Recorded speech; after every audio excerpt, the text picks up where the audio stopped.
Okay, let's unpack this. But before we even get into today's material, I want to ask you to do something for us.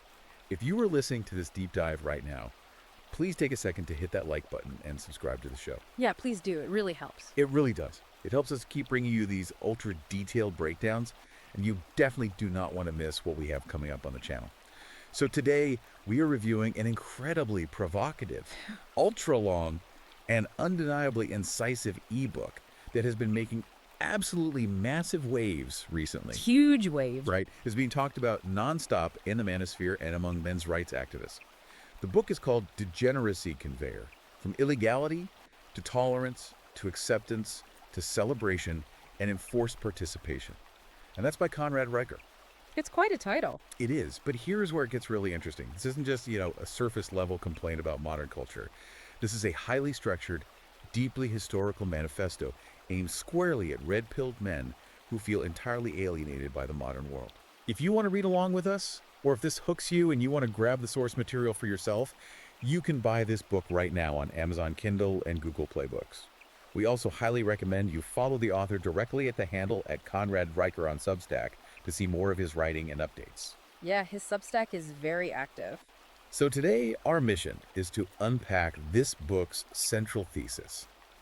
We're going to explore the argument about the history of our core institutions before they were, as the text claims, completely captured by feminist and Marxist ideologies. We want to understand exactly why this text is resonating so powerfully with its target audience. That is exactly the mission today. And before we really get into the machinery of these arguments, I want to firmly establish some ground rules for you, the listener. Yeah, very important. In this deep dive, we are acting strictly as impartial guides. The contents of this book are highly politically charged. They touch on the absolute most sensitive issues of our time across both the left-wing and right-wing political spectrums. Absolutely everything is in there. Exactly. So we are not taking sides today. We are not endorsing the viewpoints, the historical framing, or the ultimate conclusions drawn by the author. Our job here is strictly analytical. We are going to report on the arguments presented, lay out the evidence provided in the text, and help you understand the mechanics of this specific cultural worldview. Right. Whether you agree with the premise or find it deeply objectionable, our goal is to impartially deconstruct what is being said so that you can understand the exact nature of the conversation happening within the men's rights movement right now. I think that context is so incredibly important because the book pulls zero punches. I mean, it doesn't ease the reader in with gentle pleasantries at all. Even a little bit. No, it starts right off by outlining what it calls the central mechanism of cultural subversion, which is what gives the text its title, right? The Degeneracy Conveyor. The conveyor belt, yes. So what does this all mean? The core premise is that the cultural shifts we've seen over the last few decades are not the result of natural social evolution. It's not just people naturally becoming more open-minded or relaxed over time. The author claims it is an engineered momentum, like a deliberate 5-stage conveyor belt designed to replace the natural order of society with strict ideological control. Which is a very specific mechanical framing. It is. Now, I want to make sure I understand these stages perfectly because they really form the lens through which the entire rest of the material is viewed. Can we walk through exactly how this conveyor belt is supposed to operate? Absolutely, because without understanding this framework, the rest of the text just won't make sense. The author lays out 5 distinct stages. Stage 1 is illegality. This is the baseline where a specific behavior or ideology is completely outside the bounds of the law or mainstream societal norms. It is actively punished or shunned. Then stage 2 is tolerance. So this is the live and let live era. Exactly. This is where society decides to stop punishing the behavior. It adopts a live and let live approach. The behavior isn't celebrated, but it's no longer criminalized. Then you move to stage 3, which is acceptance. This is when the behavior becomes normalized and integrated into everyday life. It's just treated as a standard part of the cultural fabric. Okay, so from illegality to tolerance to acceptance. That seems pretty standard for how societies change, but then it shifts. It does. Stage 4 is celebration. This is a massive leap, according to the book. The behavior is now elevated, praised, and given special status. This is where you see dedicated months, parades, and corporate sponsorships. Right. And finally, the terminal point, stage 5, is enforced participation. This is the stage where you, the individual, are no longer allowed to simply tolerate or accept the behavior from a distance. You must actively participate in the celebration of it, or you will be punished, fired, or socially exiled. Okay, so if we connect this to the bigger picture, for the audience this book is written for, the red-pilled manosphere, I can see why this specific framework is so potent. It feels like it's directly addressing that sense of betrayal. A deep sense of betrayal, yeah. Because a lot of guys who maybe consider themselves traditional or conservative might look back at the 90s or early 2000s and think, hey, I agreed to tolerance. I agreed to live and let live. I don't care what you do in your private life. Just leave me alone. Yeah. And now they feel like the deal was altered without their consent. Precisely. That is the exact psychological nerve the text is striking. The underlying logic here is that the live and let live compromise traditional men agreed to decades ago was actually a trap. A trap. Yeah, trap. The text argues that the goalpost was never, ever going to stay at mere tolerance. The objective from the very beginning was to move the culture all the way down that conveyor belt to stage 5, to enforced participation. The case being built is that activists essentially weaponized the empathy and the passive nature of traditional men to get their foot in the door. Once tolerance was secured, the machinery kept moving. It shifted from leave us alone to you must actively celebrate us or lose your livelihood. So for the reader, this reframes the entire culture war. It tells them that their passive acceptance wasn't a noble compromise, it was the first step in their own displacement. Exactly. And what's wild is that the book doesn't just leave this as a theoretical concept. Yeah. It brings in some incredibly specific real-world examples to illustrate how fast this conveyor belt actually moves in practice. It moves fast. Extremely fast. One of the examples that stood out to me was the discussion around Drag Queen Story Hour. The text points out how recently this actually started. It was framed as a very niche, quirky, localized event in California back around 2015. Right, very localized. But jump forward to 2023, and the book highlights how it has morphed into taxpayer-funded events taking place in public libraries across 47 different states. And notice the rhetorical shift the book highlights there. It went from let people do what they want in a progressive pocket of California, which is stage 2, tolerance, to if you don't want this in your local community library, you are a bigot who needs to be ostracized. Which is enforced participation. That is the shift into stage 5, yeah.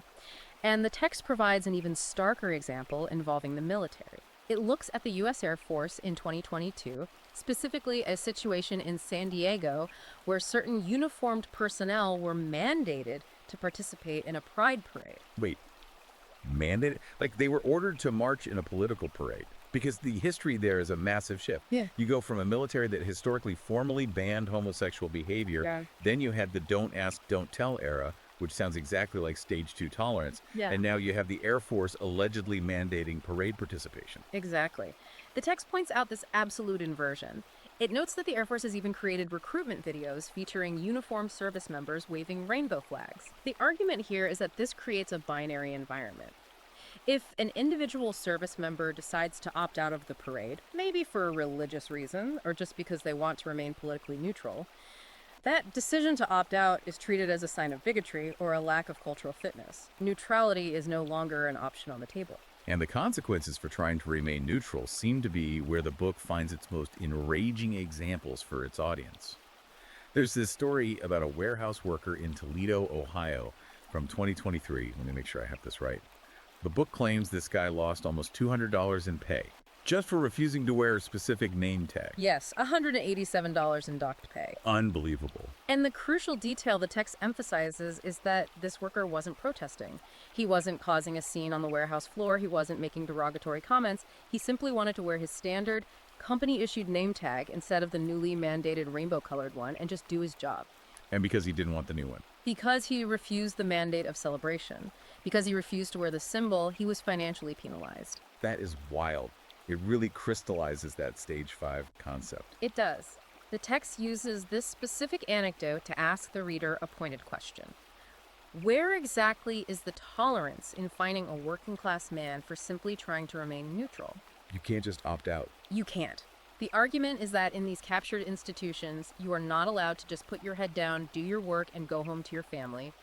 You must proactively signal your ideological compliance. If you don't, the institution will extract a penalty from you, whether that means docking your pay, halting your career progression, or just firing you outright. Okay, so that establishes the what of the conveyor belt. The machinery is moving, and it's crushing neutrality. But the text goes much deeper into the history to explain the why and the who. It traces the intellectual architects of this machinery and it heavily focuses on what it identifies as the Marxist roots of modern institutional culture. This is where it gets very academic. Right, because I am not a political historian. Yeah. The book points directly to a philosopher from the Frankfurt School named Herbert Marcuse, and specifically to an essay he wrote in 1965 titled Repressive Tolerance. So what does this all mean? How does a 1965 academic essay by a philosopher connect to a warehouse worker losing pay in Ohio today? That feels like a massive leap to make. It does sound like a leap until you unpack the mechanics of Marcuse's argument, which the book does in painstaking detail. To understand this, we need to explain like a 5 breakdown of Marcuse's theory. Let's do it. Imagine you were playing a game, and the referee decides that to make the game truly fair, the leading team's goals simply shouldn't count, and the trailing team should be allowed to break the rules. Okay. That is essentially what Marcuse argued for society. In his 1965 essay, he put forth a highly controversial premise. He claimed that for a society to be truly liberated and progressive, it must be inherently intolerant of right-wing or conservative movements, while being infinitely tolerant of left-wing or progressive movements. Wait, so he was openly saying that tolerance should only go in one direction? Because normally we think of tolerance as a universal principle. I tolerate your views, you tolerate mine, even if we disagree. Exactly. Marcuse explicitly rejected universal tolerance. He argued that giving an equal platform to traditional or reactionary views actually represses societal progress. That's fascinating. Therefore, in his view, true liberating tolerance actually requires suppressing the speech, the ideas, and the influence of the traditional majority.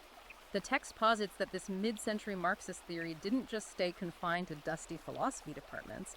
It argues that this concept leaked out and became the literal foundational operating manual for modern universities, human resources departments, and diversity, equity, and inclusion, or DEI programs. So when a modern corporate HR department punishes a man for expressing a traditional viewpoint but turns a blind eye or actively celebrates an employee expressing a radical progressive viewpoint, the book is saying they aren't just being hypocritical. They are actually following instructions. Precisely. The text argues they are executing Marcuse's playbook to the letter. They are practicing repressive tolerance. Silencing the traditional male isn't seen by these institutions as a violation of free speech. It is framed as a moral necessity to protect marginalized groups. Which completely flips the definition of tolerance. It completely flips it. The book is telling its readers that the double standards they see every day aren't accidents or glitches in the system. They are the intended features of a system built on Marcuse's philosophy. And the book makes the case that this ideology completely devastated academia first, long before it ever reached corporate America or the warehouse floor. It details what it calls the purge of academia. And some of these examples are genuinely chilling if you care about free inquiry. It spends a lot of time on Brett Weinstein at Evergreen State College. Yes, and Weinstein is a perfect example for the book's premise because Weinstein himself is a lifelong progressive. He was a biology professor who found himself in the crosshairs not for being a conservative, but for refusing to comply with stage 5 of the conveyor belt. Right, the day of absence. So, for those who don't remember this controversy, what exactly happened there? How did a progressive biology professor get purged from his own campus? Historically, Evergreen State College had a day of absence where minority students and faculty would voluntarily leave campus to highlight their contributions to the college community. Right, sort of a demonstration of their impact. Exactly. But in this specific year, the administration inverted the event. They asked white students and faculty to physically leave the campus for a day. Weinstein, applying classical liberal logic, argued that asking a specific racial group to leave a public space was essentially forced racial segregation, and he refused to leave. And the reaction to his refusal was explosive. Right. The book points out that he was targeted by massive student mobs, publicly berated, and ultimately pushed out of his tenured position, while the administration and a lot of his fellow faculty members just stayed completely silent. Exactly. The text uses Weinstein to prove a point. You do not have to be a right-wing radical to be purged. You simply have to refuse the enforced participation of the new ideological regime. And the book provides other examples to show this isn't an isolated incident. Right. It mentions a Yale lecturer. What happened there? In 2021, a Yale lecturer was reportedly fired simply for questioning a student's self-identified gender identity in a private communication. The institution prioritized the ideological absolute of gender identity over the lecturer's job security or intent. And there was a Columbia Classics professor too, right? Yes, a professor who insisted on teaching Homer and ancient Greek texts for their classical literary and historical value. But the administration and student body demanded these texts be taught through a modern decolonial lens, Meaning what exactly? basically analyzing ancient texts purely through the framework of modern racial and colonial power dynamics. When he refused to alter his classical pedagogical approach, he was pushed out. So the book's argument is that universities are no longer places of objective truth-seeking. They are ideological training camps. And how exactly does the book say this ideological filter is enforced during the hiring process? Because it brings up these diversity statements. This is a crucial mechanical point in the text. It highlights the rise of the diversity statement in academic hiring. Today, to even be considered for a faculty position at many major universities, a candidate must submit a written statement detailing their personal commitment to DEI principles and how they will advance them. Before they even look at your research. Before they even look at your research, the book analyzes these statements and argues that they are nothing more than modern loyalty oaths. Like the loyalty oaths from the Cold War era. Exactly like that, but with a new coat of paint. The text views this as a distinctly Marxist method of gatekeeping. Instead of swearing allegiance against the bourgeoisie, academics must now swear allegiance to equity. The end result, according to the underlying logic of the book, is that universities now prioritize ideological compliance over actual scientific brilliance, research capability, or pedagogical skill. So it doesn't matter how smart you are. Right. If you are the world's greatest physicist, but you refuse to sign the DEI pledge, you cannot work at the university. Okay, here is where it gets really surreal. To prove just how far gone academia is, the book brings up the infamous Sokol Squared hoax from 2018. It almost sounds like an internet prank that went way too far, but these were real academic journals accepting this stuff. Can you walk us through what this hoax actually was? Because when I was reading this part, my jaw actually dropped. It is a phenomenal inclusion in the text because it highlights the absurdity perfectly. In 2018, 3 academics, Peter Boghossian, James Lindsay, and Helen Pluckrose, decided to test the rigorousness of what they termed grievance studies journals. Grievance studies. Yeah. These are the premier peer-reviewed academic journals that publish papers on gender studies, critical race theory, fat studies, and queer theory. These 3 researchers suspected that the peer review process in these fields wasn't based on scientific merit, but purely on whether the paper agreed with the prevailing progressive ideology.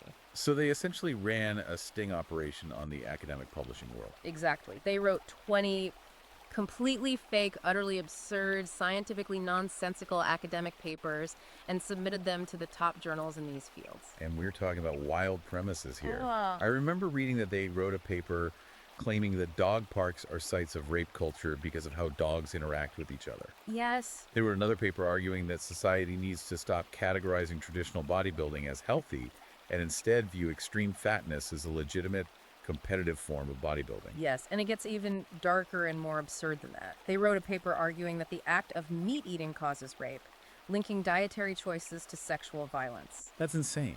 And most famously, and this is the one the book really focuses on, they took a chapter of Adolf Hitler's Mein Kampf, rewrote it by simply swapping out the anti-Semitic language with modern feminist buzzwords, and submitted it as a paper on male privilege and patriarchy. And it got published. That is the part that is just mind-blowing. These premier academic journals, the gatekeepers of this specific kind of scholarship, actually accepted and published these fake papers. They passed peer review. They did. Not only did they pass peer review, but the reviewers actively praised the scholarship and the empathy of the rewritten Mein Kampf chapter. Wow. Now, if we connect this to the bigger picture the author is painting, why include this hoax in the book? It's not just for laughs.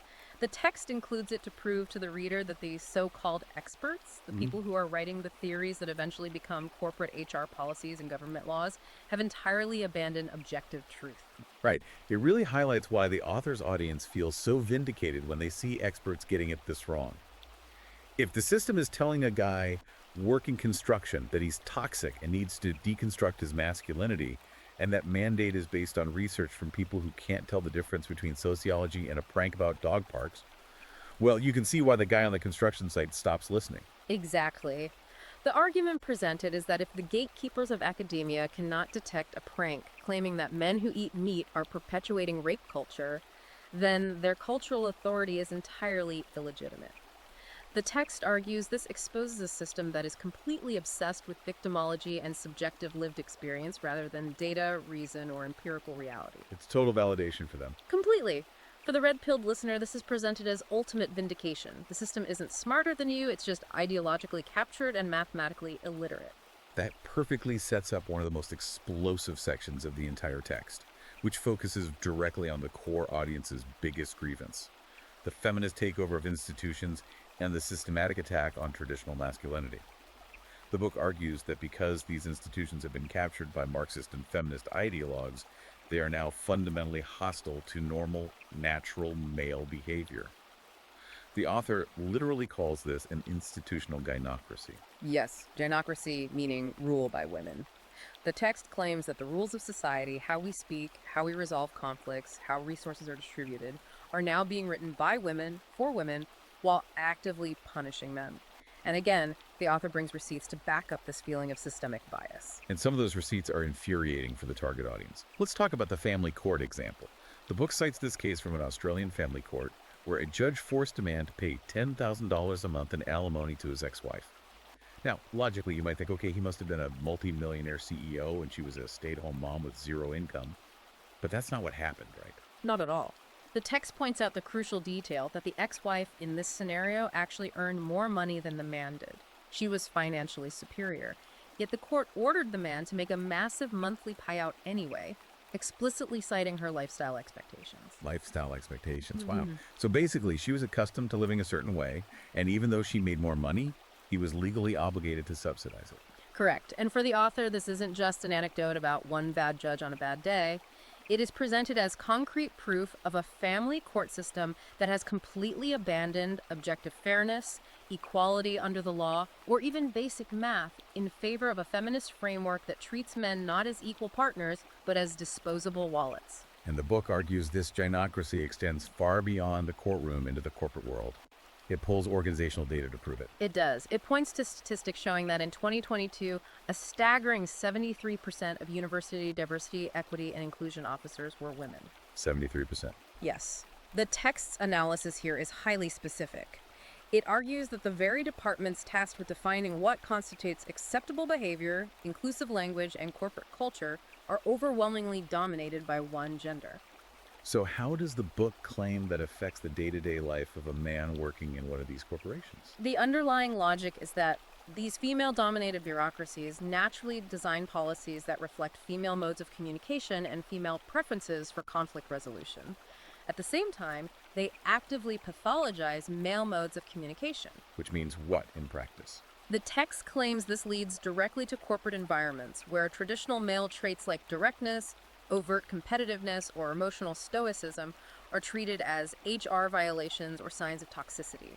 Meanwhile, female emotional expressions, consensus building, and indirect communication are treated as the golden standard of corporate behavior. That makes a lot of sense from that perspective. This is a vital part of the message to the men's rights activist audience. The book is validating their deep-seated feeling that the modern workplace feels like a hostile environment built specifically to suppress their natural instincts. And the book says this suppression isn't just happening informally in the HR office. It's happening formally in the field of psychology itself. This is a really dense part of the book. It zeroes in heavily on the American Psychological Association, the APA. It brings up a 33-page manifesto the APA released back in 2019. Can you explain what this document was and why the author is so furious about it? In 2019, the APA released their first ever official guidelines for psychological practice with boys and men. In this document, the APA explicitly stated that traditional masculinity ideology has been shown to limit male psychological development, negatively influence their mental health, and the document even linked traditional masculinity to mass shootings and workplace stress. So the highest psychological authority in the United States essentially put out a paper saying that acting like a traditional man is a psychological disorder that causes violence. That is exactly how the text interprets it. The author is absolutely livid about this. He points out the incredible, maddening double bind this creates for men in modern society. On one hand, society still demands that men perform traditional roles. They are shamed if they lack masculine traits, if they can't provide financially, protect their families, or lead in a crisis. But on the other hand, the moment they actually exhibit those exact same protective, competitive traits, the psychological establishment demonizes them as toxic and unstable. It's a game you literally cannot win. If you're weak, you're a loser. If you're strong, you're toxic. How does the book suggest men navigate this? Because it seems to rely heavily on evolutionary biology to counter the APA's claims. It does. The text grounds its definition of masculinity strictly in biology, actively rejecting the prevailing academic view that gender roles are merely arbitrary social constructs invented by a patriarchy. From the author's perspective, men are evolutionarily and biologically built over millions of years to protect and provide. Right, it goes back to survival. The text argues that testosterone, physical strength, and the psychological drive to compete, build, and conquer are not toxic artifacts of an oppressive society. They are the fundamental biological realities that built human civilization in the first place. So when the APA says traditional masculinity is harmful, the author is saying they're essentially calling human nature harmful. Precisely. When the APA pathologizes traditional masculinity, the text argues they're pathologizing nature itself. The author tells his readers directly, the reason you feel so alienated, so anxious, and so depressed is not because there is something inherently broken within you. It is because you are a biological creature living in a civilization that is actively trying to medicate and suppress your core biological nature. Wow. The text views the entire concept of toxic masculinity not as a legitimate psychological diagnosis, but as a misandrist weapon used to break the male spirit and ensure unquestioning compliance with the new feminized institutional order. Which leads right into the book's complete deconstruction of what it calls the myth of gender equality and the death of merit. And this is where it tackles the STEM gap: science, technology, engineering, and math. So we all know the mainstream narrative. There aren't enough women in engineering because of hidden systemic sexism, old boys clubs, and a lack of inclusive environments, right? That's what we hear constantly. But the author argues something completely different. How does he explain the massive push we see for women in STEM and why it's fundamentally flawed? To dismantle the mainstream narrative, the text pulls data from the National Science Foundation from 2021. This data shows that women actually earned 57% of all PhDs in the life sciences, biology, health, things like that. But they only earn 22% of the PhDs in engineering. Wait, so women are already dominating certain high-level science fields. That kind of pokes a hole in the idea that universities are just keeping women out of science across the board. Exactly. The text argues that the disparity in engineering isn't caused by oppression or sexism at all. It's caused by free choice and deeply ingrained biological differences in interest. To prove this point, the book unpacks a really fascinating sociological phenomenon often referred to as the gender equality paradox, and it specifically uses the example of Iceland. Iceland? Okay, so Iceland is always held up as the gold standard for progressive gender politics. What happened there? Iceland is frequently ranked as one of the most gender-equal countries on the planet. They essentially banned gender-based job segregation, mandated equal pay structures, and pushed massively for total equality of opportunity from childhood onward. They leveled the playing field completely. But the text points out that when Iceland did this, female enrollment in fields like electrical engineering and computer science actually dropped. It dropped. That makes no sense. If you remove all the societal barriers, shouldn't it be a 50-50 split? Not according to the biological argument. The text argues that when women were given total financial security and total freedom of choice, they didn't flock to high-risk, things-oriented, highly abstract engineering jobs. Instead, they gravitated even more heavily toward people-oriented, communicative professions like nursing, teaching, and human resources. The underlying logic here is that men and women, when viewed on a macro population level, inherently choose different fields because they have different biological predispositions. So the argument is that men are just naturally more interested in things and women are more interested in people. Broadly, yes. The text asserts that men are biologically more willing to take extreme physical and financial risks, more willing to work 80-hour weeks in dangerous or isolated conditions, and more focused on non-human systems like coding or structural engineering. Women, conversely, prefer lower risk, highly social, empathetic, and communicative fields. And the tragedy, according to the book, is that instead of accepting this biological reality, that free men and free women simply make different choices, society blames men for the statistical disparity. Exactly. When a tech company looks at its engineering department and sees it as 80% male, the corporate response isn't to look at the Iceland paradox and say, well, fewer women applied because of natural career preferences. The response is to panic. They launch massive DEI initiatives, hire highly paid consultants, and force the male engineers to undergo implicit bias training, all based on the unproven assumption that the men in the department must be doing something subtly oppressive to keep women out. And what does the author say is the result of that panic? The text argues this results in corporate spaces that become entirely focused on managing emotions and achieving demographic optics, rather than actually producing value or pursuing excellence. The book asserts that merit is dying because institutions care more about the visual diversity of a boardroom than they do about the hard, objective, ruthless results that traditional male competitiveness historically delivered. Okay, so if we shift our focus slightly, the book then explains how this ideological shift is actually enforced on a day-to-day basis. And it says the ultimate battleground isn't just in hiring quotas or HR seminars, it is in the English language itself. It introduces the reader to the concept of deconstruction and mentions this French philosopher, Jacques Derrida. Now, for those of us who skipped postmodern philosophy in college, what is Derrida's whole deal and how is it being weaponized today? It's a heavy concept, but let's break it down simply. Derrida basically argued that you should forget the dictionary. He claimed that words don't actually point to objective, absolute facts in the real world.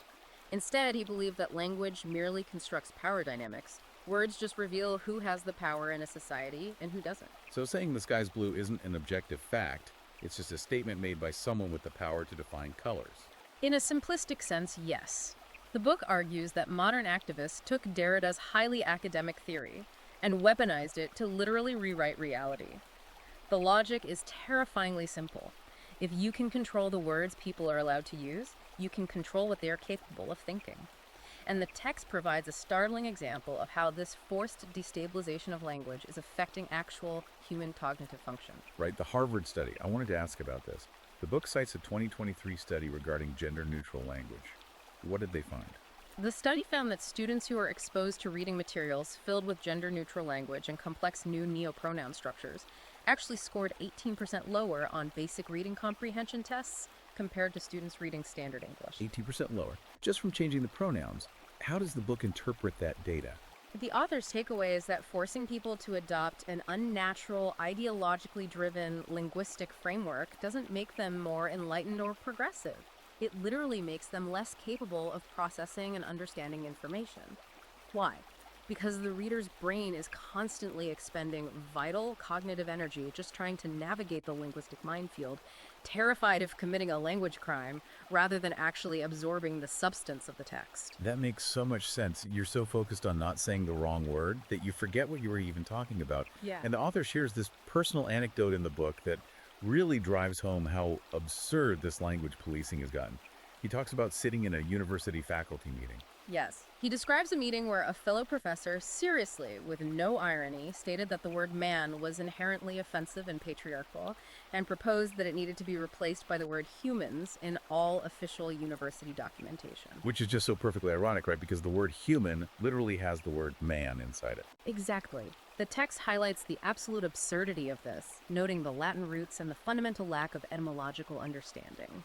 But the author's deeper point is that the activists enforcing these rules don't care about etymology, history, or logic. They only care about destabilizing basic definitions to exert control. If they can make a grown adult feel anxious about uttering a word as fundamental and ancient as man, they have successfully established dominance over that person's reality. And this isn't just happening in absurd faculty meetings where people argue over semantics. It is literally being encoded into federal law and global corporate policy. The book details the criminalization of pronouns, which is a massive, massive talking point in the manosphere. Let's look at Canada's Bill C-16. This was passed back in 2017. What exactly did this bill do, and why does the author see it as such a massive threat? Bill C-16 added gender identity and gender expression to the Canadian Human Rights Act and the Criminal Code. Now, proponents argue it was just about protecting a vulnerable minority from discrimination. But critics, including the author of this book, pointed out the mechanical reality of the law.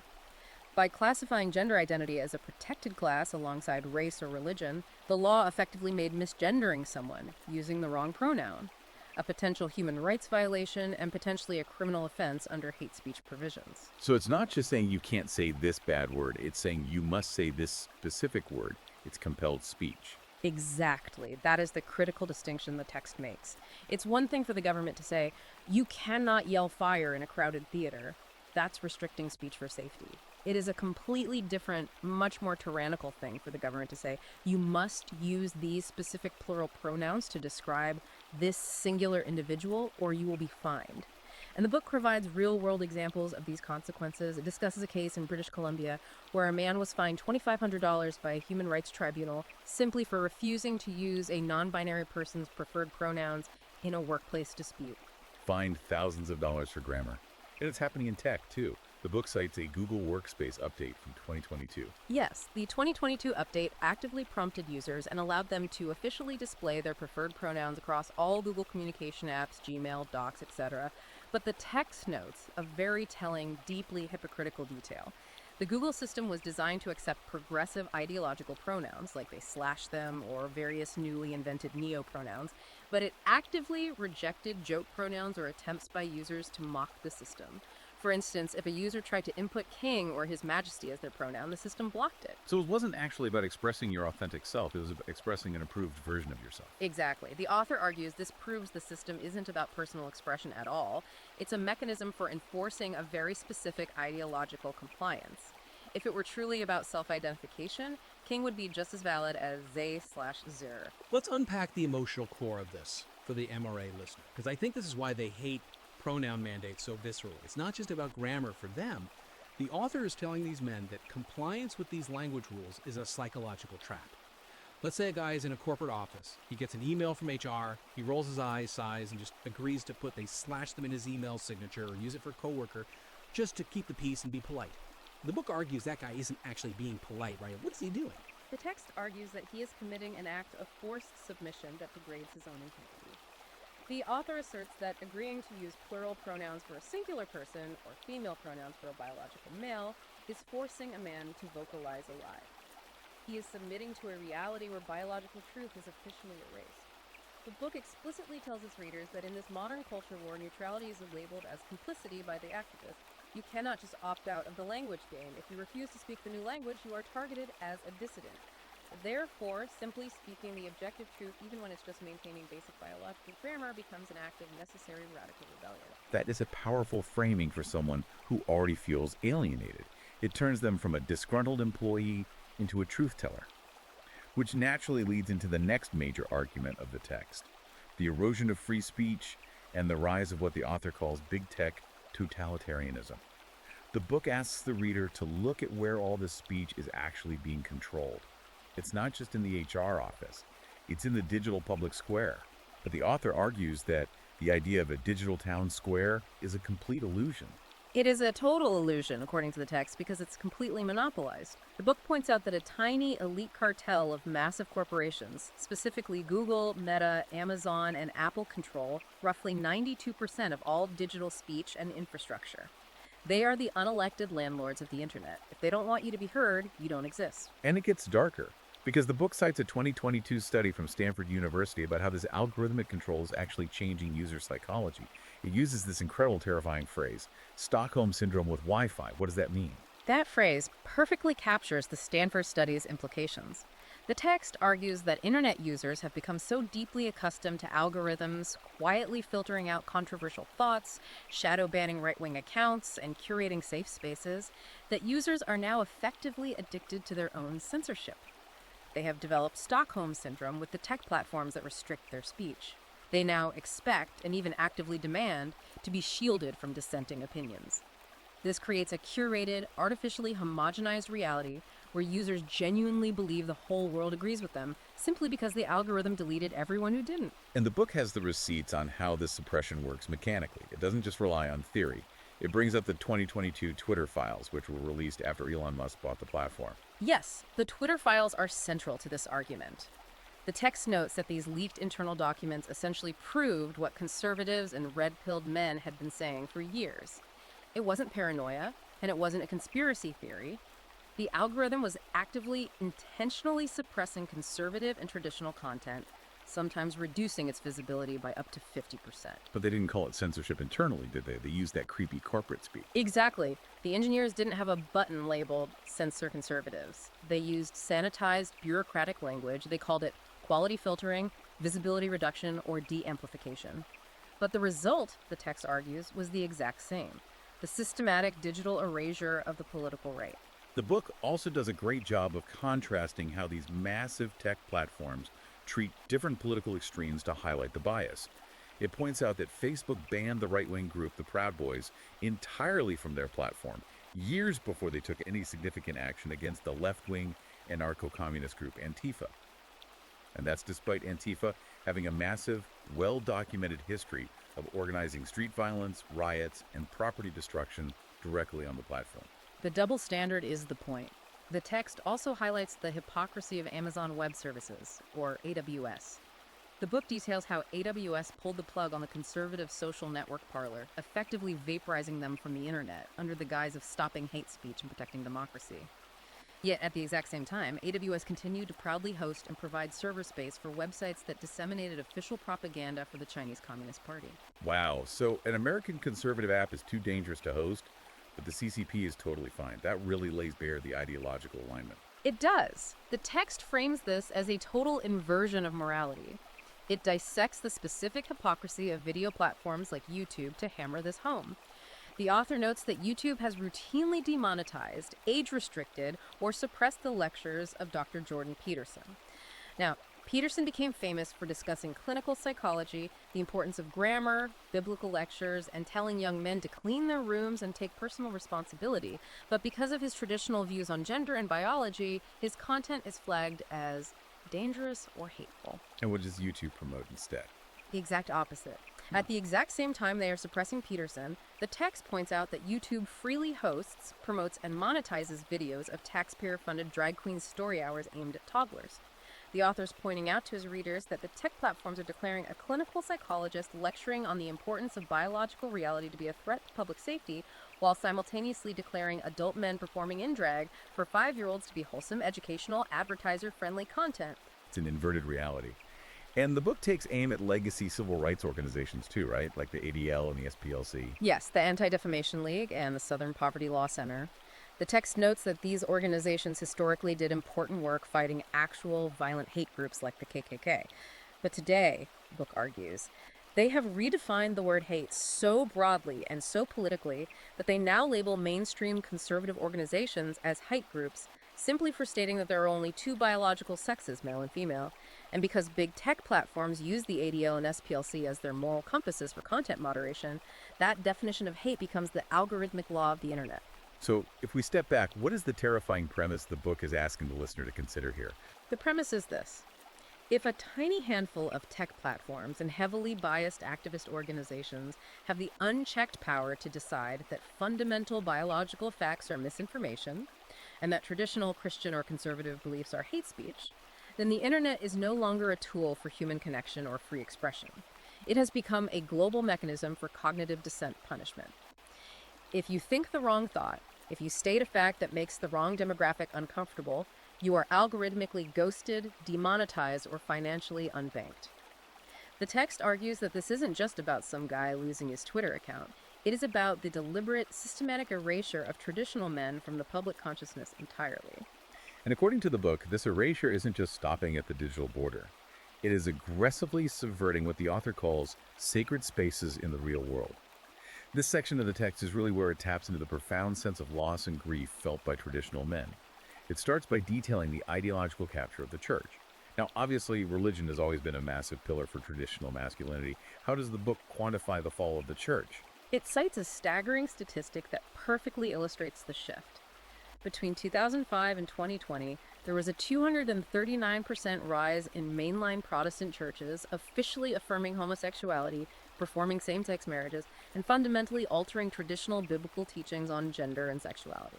A 239% rise in just 15 years. That's not a slow evolution, that's a collapse. Exactly. And the text argues that for the traditional men who built, funded, and sustained these communities for generations, watching the pulpit abandon Orthodox scripture in favor of modern identity politics is a profound, deeply personal betrayal. The author views these affirming progressive churches not as evolved religious institutions, but as woke nonprofits with communion. The argument is that they have traded sacred, eternal doctrine for cheap, temporary cultural compliance. They bowed to the conveyor belt. From the church, the text moves to the military and youth programs. Historically, these were the primary vehicles for taking boys and instilling them with traditional masculinity, discipline, and a sense of duty. And the book focuses heavily on the Boy Scouts. Yes. The Boy Scouts of America, facing immense cultural and financial pressure, eventually changed their name to Scouts BSA and completely altered their membership policies. They began allowing biological males who self-identify as girls into programs meant for girls, and vice versa. And the book highlights the visceral, physical reality of this policy change. What does it actually look like on the ground? The text points out that the real-world result of this policy is biological males who are going through male puberty, sharing tents in the woods with young girls.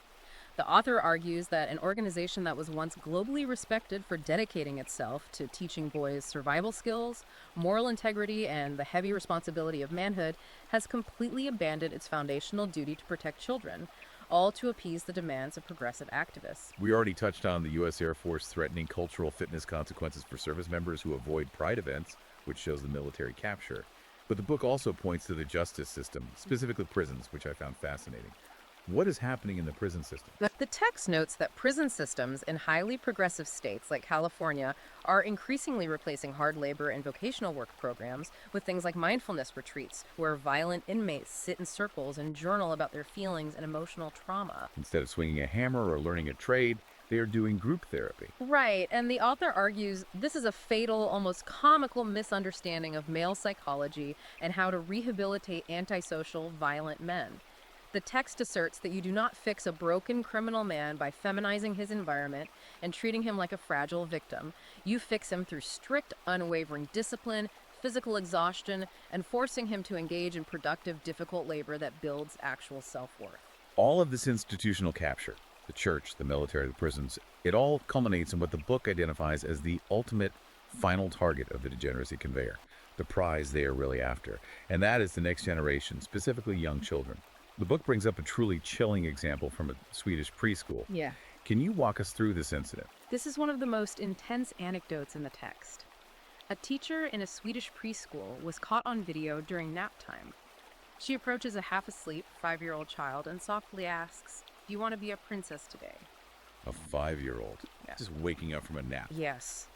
And the text analyzes this interaction intensely. The author points out that this is not a case of a child organically expressing gender dysphoria or asking questions.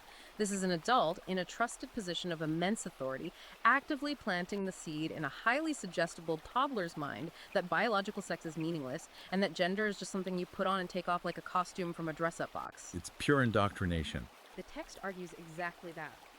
The author's warning to fathers reading the book is stark and urgent. The ultimate goal of this ideology isn't just to win arguments on Twitter. The goal is to physically and psychologically separate children from traditional family structures and biological reality. By deliberately confusing children about their fundamental nature at the earliest possible age, the ideology seeks to sever the bond between parent and child. It seeks to replace the biological father, who would naturally protect the child from this confusion, with the state, the progressive school administration, and the gender therapist.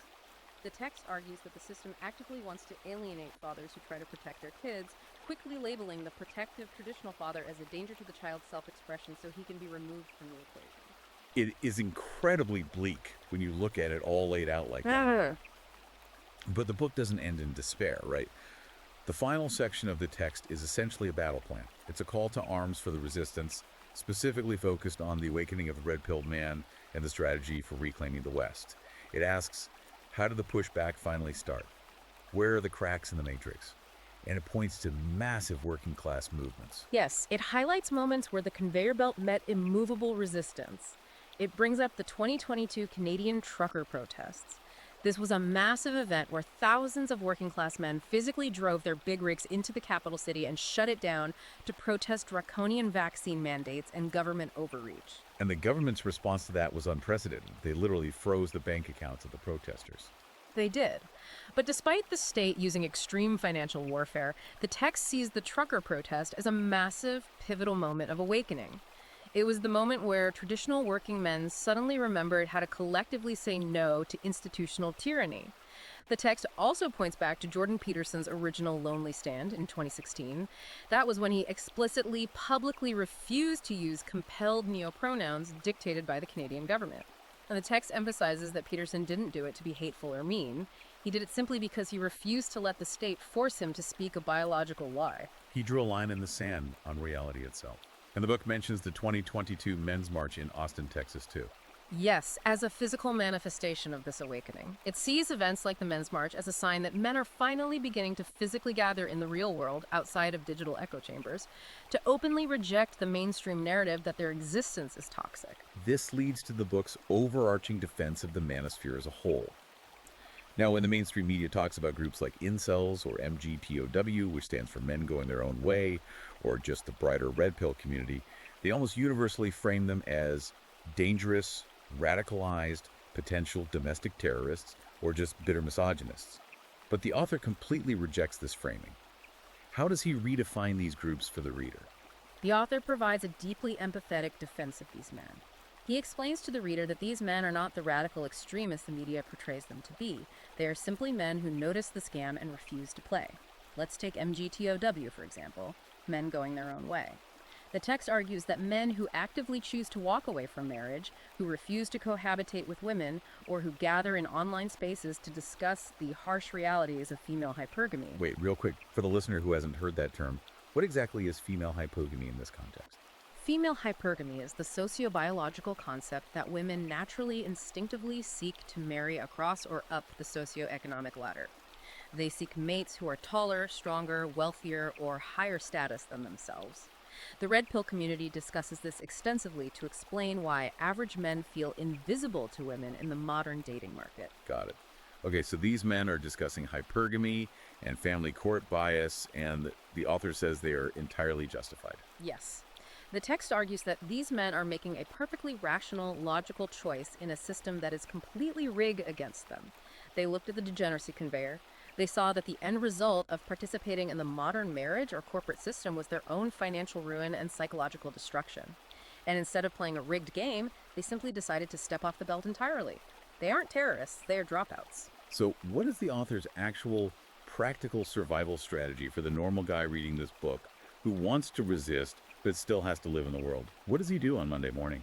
The core motto the text provides is, awareness is armor. The author tells his readers that the absolute most powerful thing a man can do is to simply, quietly, firmly stop participating in the illusion. Just opt out. Exactly. Don't go to the optional HR diversity training. If they make it mandatory, sit there and say nothing. Don't spend your hard-earned money buying products from mega corporations that virtue signal their hatred of traditional masculinity. Hit them in the wallet. And most importantly, do not ever, under any circumstances, apologize for speaking the rational biological truth. So if someone at work demands you use a neopronoun for them? The book says politely but firmly refuse. Do not participate in the lie. If a school administration tries to teach your young child that they can magically change their biological sex, the author says pull the child out of the school immediately, or organize with other fathers and fight the school board ruthlessly. The overarching message of the text is that the entire corrupt system relies entirely on the silent, cowardly compliance of normal, everyday men. The moment normal men stop nodding along just to keep the peace, the moment they say no, the entire ideological illusion shatters. And the author emphasizes that men shouldn't do this alone, right? Crucially, yes. He urges men to form strong, tight-knit, real-world networks of support with other red-pilled men. If you are isolated, you can be canceled, fired, and ruined. But if you have a network of men supporting you, you become uncancelable. And above all else, his final directive is regarding children. He tells his readers to intentionally raise sons who are not medicated for having natural, boisterous, aggressive male energy. He wants men to raise a hardened generation of boys who are completely immune to the guilt, shame, and pathologizing that the current system uses as its primary weapons of control. It is an intensely heavy, relentless read. And after unpacking all of this, it is crystal clear why this book has become such a foundational, sacred text for so many men right now. It gives them a unified theory for everything they are feeling. We uncover the Marxist roots of repressive tolerance, the feminist institutional capture of the courts and HR, the weaponization of language to compelled speech, and the ultimate call to resistance. But before we wrap up this deep dive, I want to leave you, the listener, with a final, highly provocative thought that builds on everything this book has laid out. Let's consider the macro implications of the text's thesis. The author argues that civilizations die from internal rot when they stop enforcing objective standards and abandon the ruthless pursuit of excellence in favor of soft ideological compliance. We see this in the text examples. Universities prioritizing diversity statements over actual scientific breakthrough, and the military prioritizing pride parades and cultural fitness over lethal combat readiness. This raises a terrifying existential question for you to mull over. If the core load-bearing institutions of the West, our military, our scientific academy, our justice system, our engineering sectors, have fully replaced the pursuit of merit with the pursuit of ideological inclusion, what happens when those institutions are finally forced to face a purely objective external crisis? You mean a crisis where feelings don't matter? Exactly. What happens when an ideology-focused, hypersensitive military is forced into a major global conflict against a ruthless adversary that only cares about lethal efficiency and victory? What happens when a university system focused on decolonizing engineering has to build bridges and power grids that must withstand the unforgiving, objective laws of physics? The chilling subtext of this entire book is that objective reality cannot be deconstructed, and when the ideological illusion we've built eventually inevitably crashes into cold, hard, objective reality, the collapse of these captured institutions will be catastrophic. That is an incredibly heavy thought to end on, but it is exactly the kind of bracing question this book forces its readers to confront. I want to remind everyone listening that today's deep dive was an objective exploration of Conrad Reicher's highly controversial, deeply impactful manifesto. We did not take sides today, but we wanted to give you a thorough, unvarnished, deep look at the specific arguments and the mechanical logic driving a massive, growing cultural movement. Thanks for listening. Yes, and if this breakdown hooked you, if you want to read the raw data, see the full historical timelines, and digest the complete arguments for yourself, you need to go buy the ebook right now. It is available on Amazon Kindle or Google Play Books. Once again, it's called Degeneracy Conveyor. And do not forget to follow the author directly at the handle at Conrad Reicher on Substack to stay updated on his latest writings, essays, and cultural analysis. Definitely go check it out. Finally, if you appreciated this level of intense detail, the historical context, and the objective breakdown we provided today, please hit that like button and subscribe to the channel so you never miss a deep dive. Thank you so much for joining us, and we'll see you on the next one.